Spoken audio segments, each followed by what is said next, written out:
Greetings and salutations. This is the voice of Loquacious of Herd, bringing you his afterthoughts on My Little Pony, Friendship is Magic, Season 8, Episode 7, titled Horseplay.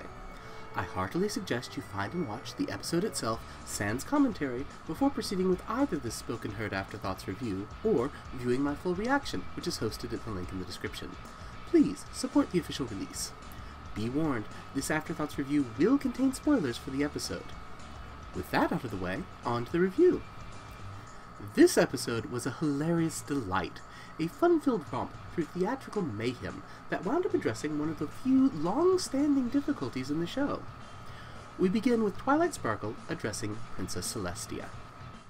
Princess Celestia, I have an idea for your one'sversary. My one'sversary? The 1111th year anniversary of when you first raised the sun. Dropping lore bombs already? That's cool. So Celestia's been in the sun-raising business for exactly 1,111 years. This tidbit helps frame some of the history of ancient Equestria. With the Nightmare Moon banishment lasting exactly 1,000 years, that suggests that Celestia and Luna co-reigned over Equestria for something like a century before Luna's corruption and banishment. But go on. Twilight has an idea for how to celebrate? What did you have in mind? To commemorate your first sunrise, I've written a play. We'd like to perform it at my School of Friendship, if you don't mind. Mind? Oh, of course not! Oh, I think a play is a fantastic idea! Did she just prance? Yes, Celestia is being extra adorable. Happy, excited Celestia is a wondrous thing to behold. So it turns out that theater is something she truly enjoys. Oh, forgive me for getting so excited. It's just, when I was a filly, my friends often put on plays. Oh, it was so wonderful. Every pony coming together to create a magical experience to share with others.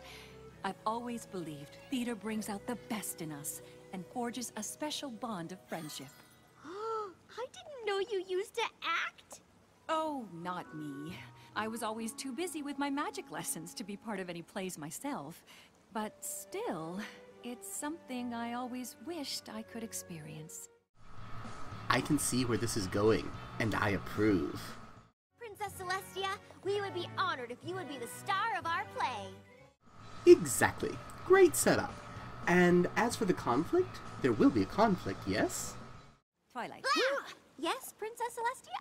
Your invitation is very kind, but are you certain it's wise? I have no acting experience at all. First point. I love the touch of subtext humor there. Nicole Oliver, voice actress extraordinaire, speaking a line in which she says she has no acting experience? That's so absurdly, deliciously meta. Second, no acting experience. That could be bad. But perhaps Celestia is a natural? How bad could it be? I suppose her delivery could be too soft. That's your cue, Celestia! Oh, right, of course. It is time for a new day in Equestria.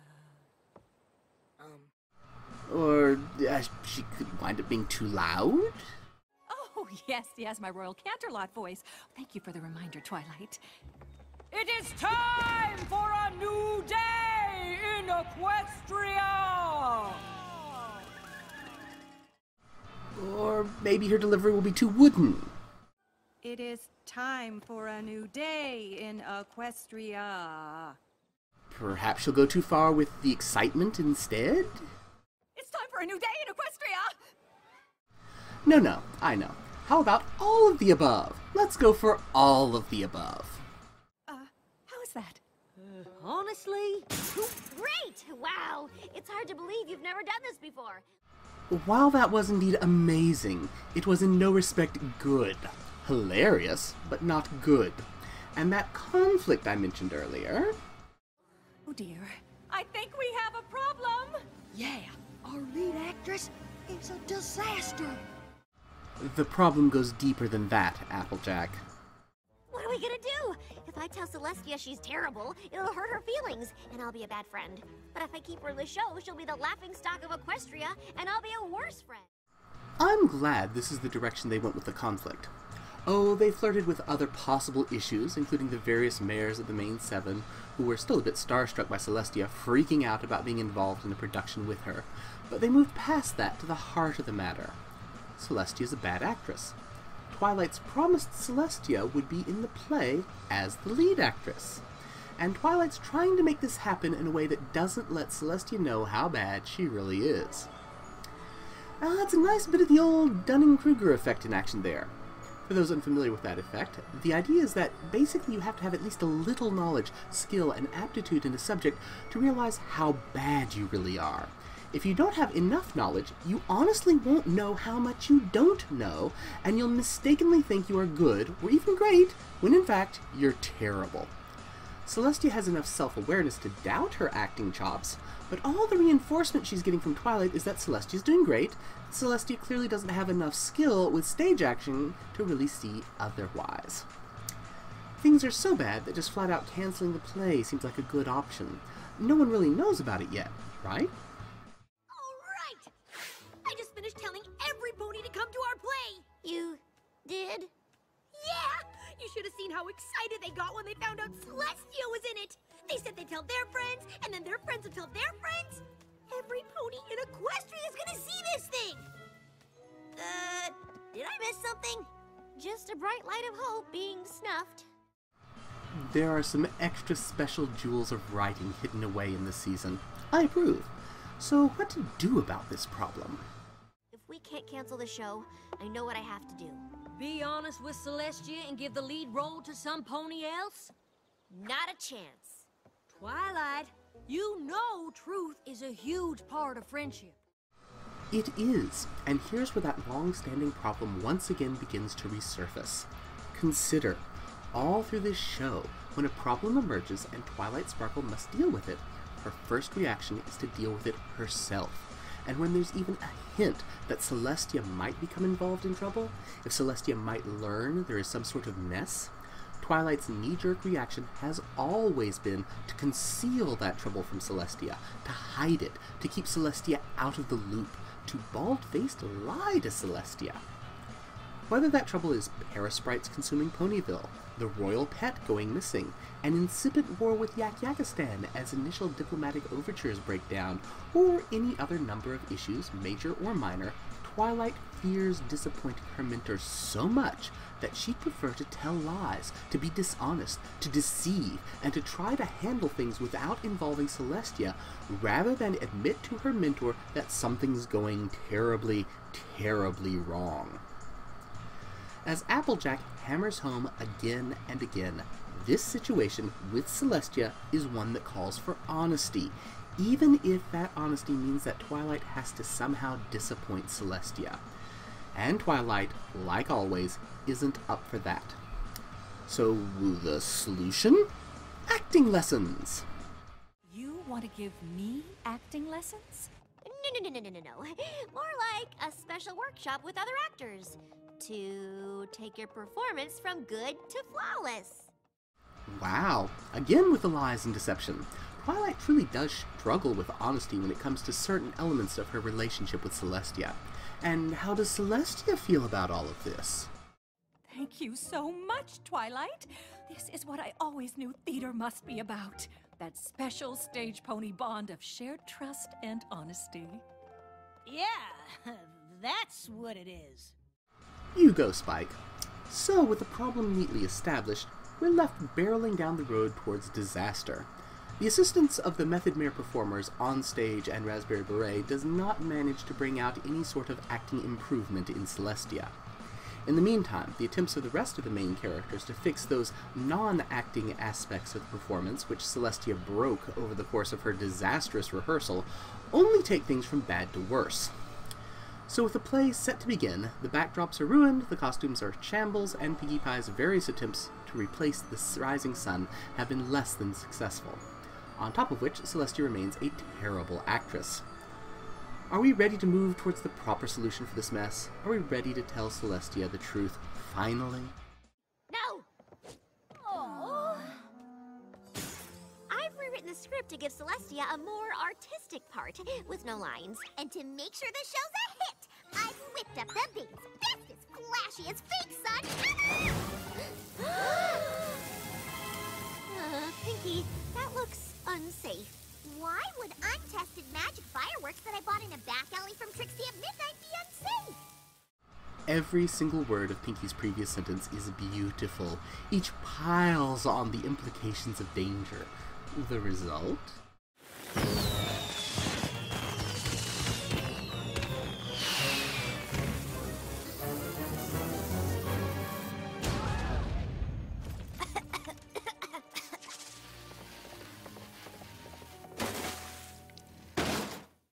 Have we had enough yet?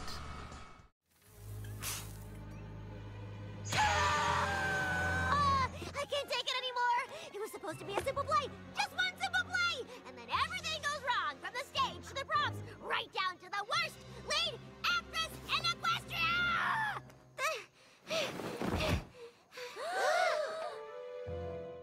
And here we have it, the liar revealed.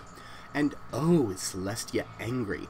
But not because Celestia is offended because of the all-too-true analysis of her acting ability. I'm upset because in all the time we've known each other, I thought I taught you about the importance of friendship, trust, and honesty. There it is. The problem. The real problem. Twilight's long habit of lying to protect Celestia from unpleasant or embarrassing or even dangerous truths has been brought fully out into the open. Given the implicit trust Celestia has constantly placed in Twilight, and Celestia's usual ready forgiveness of the majority of Twilight's thankfully rare failings, the realization that Twilight has been lying to her all this time is clearly a devastating blow to Celestia, and Twilight can see just how much she has hurt her beloved mentor, which only increases the devastation of the situation. Twilight goes after Celestia to explain, while the rest of the ponies, and Spike, attempt to calm the restive audience. And Twilight does exactly what she needs to do. She takes responsibility for her actions, and she apologizes. I know what I did was wrong. I should have told you the truth, but I promised you could be in our play. I had to make it work. Nothing would make me feel worse than knowing I disappointed you. You really mean that? Of course! I look up to you more than any pony I've ever met. I hate to let you down, like I did. Oh, you had good intentions, Twilight. But you know that the truth is always better than a well-meant lie. Didn't Applejack remind you? About 100 times. And now, because I didn't listen to her, I've ruined your whole one's-versary. Aw, that's a sweet reconciliation. And Celestia isn't about to let the show fall apart right now. Turns out, while Celestia is a terrible actress, she's an amazing director. All those centuries of helping direct the activities of the nation have really given her a great sense of who needs to go where and do what to take a disaster and get it fixed. How well does she handle this mess? Right now, we have a show to do. But how? The audience is about to riot! We have no backdrop, and our lead actress is... No longer in that role. Rarity, Applejack, Pinkie Pie, Twilight, go calm the audience. Let them know the play will start in just a minute. Rainbow Dash, bring us some clouds and place them behind the stage.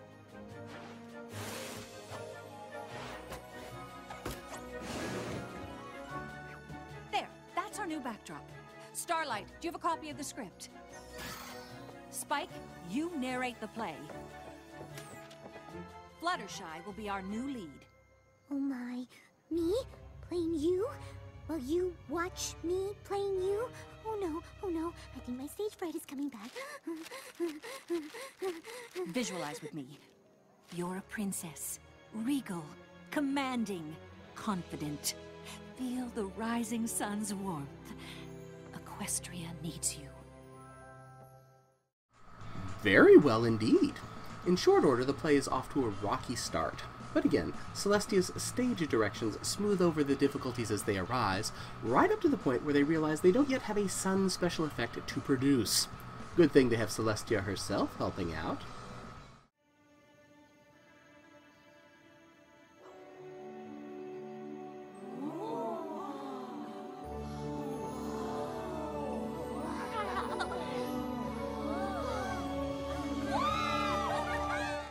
Huzzah! The play is a success.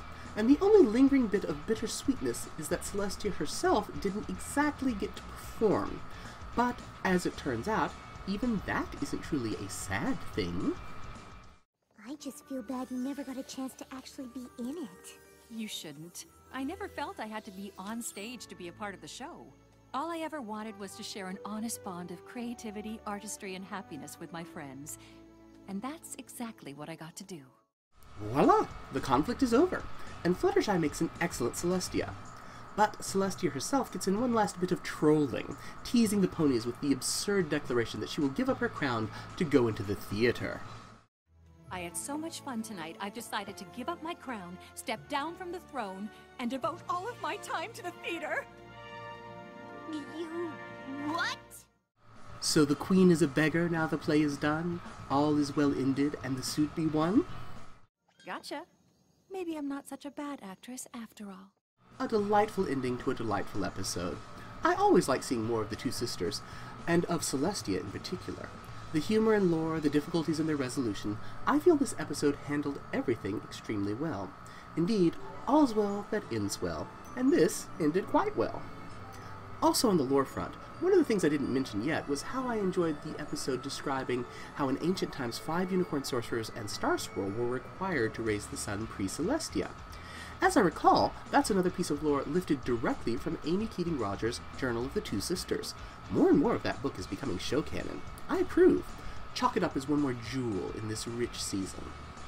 If you wish to see my full reaction to My Little Pony, Friendship is Magic, Season 8, Episode 7, titled Horseplay, the link, as I mentioned earlier, is in the description. Feel free to leave any comments or likes for that reaction here on this Afterthoughts review. And until next time, as always, kindly remember, you're awesome. Stay awesome.